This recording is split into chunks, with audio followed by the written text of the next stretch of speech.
सुखदेव जी महाराज वर्णन करते हैं। कामस्तो वासुदेवांसो दग्धा प्राग रुद्रमन्युना देहोपापत्तये भूयस्ता नेव प्रत्यापद्यते।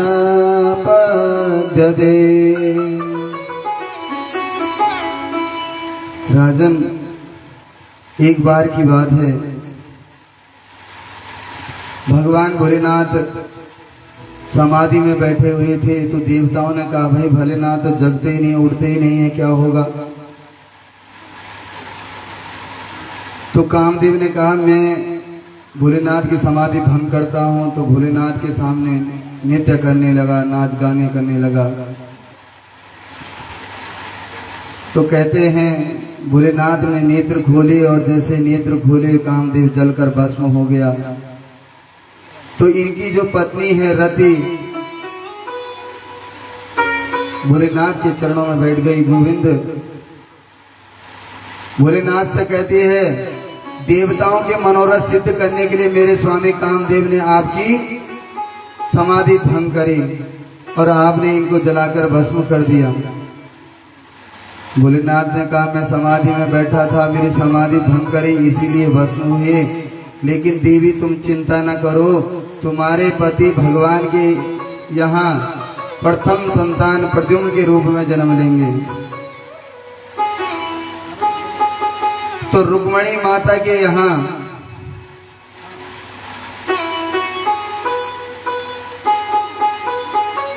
प्रथम संतान भगवान के प्रथम पुत्र प्रद्युम्न के रूप में कामदेव का जन्म हुआ। एक सम्रासुर नाम के दैत्य को पता चला कि मेरा काल भगवान का प्रथम जो संतान होगी प्रद्युम्न, वो मेरा काल होगा। तो जैसे बालक का जन्म हुआ, जन्म के 2-4 दिन में ये जो सम्रासुर है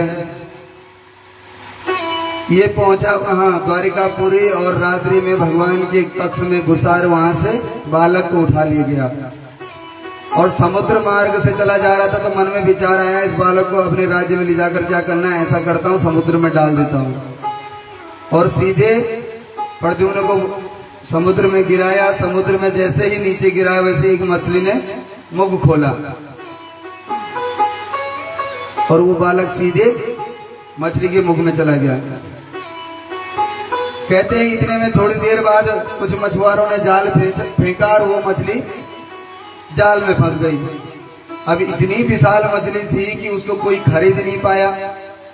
मछुआरे बेचने लगे तो कोई खरीद ना पाए। वो मछली पहुंच गई सीधे सम्रासुर के यहाँ।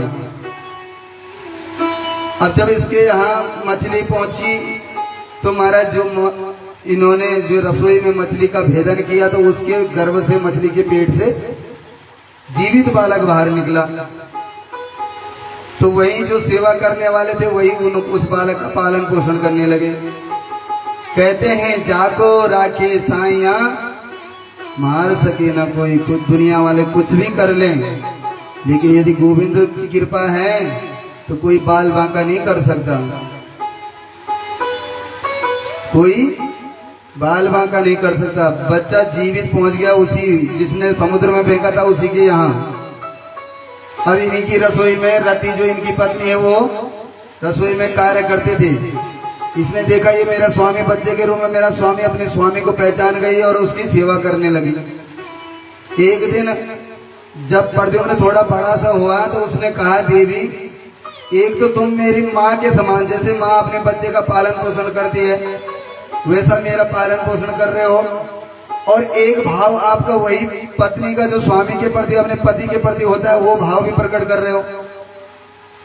देवी आप ये दो भाव क्यों प्रकट कर रहे हो? रति ने बताया, स्वामी आप भोलेनाथ की तीसरी नेत्र से आप भस्म हो गए थे, इसलिए आपने दोबारा जन्म लिया।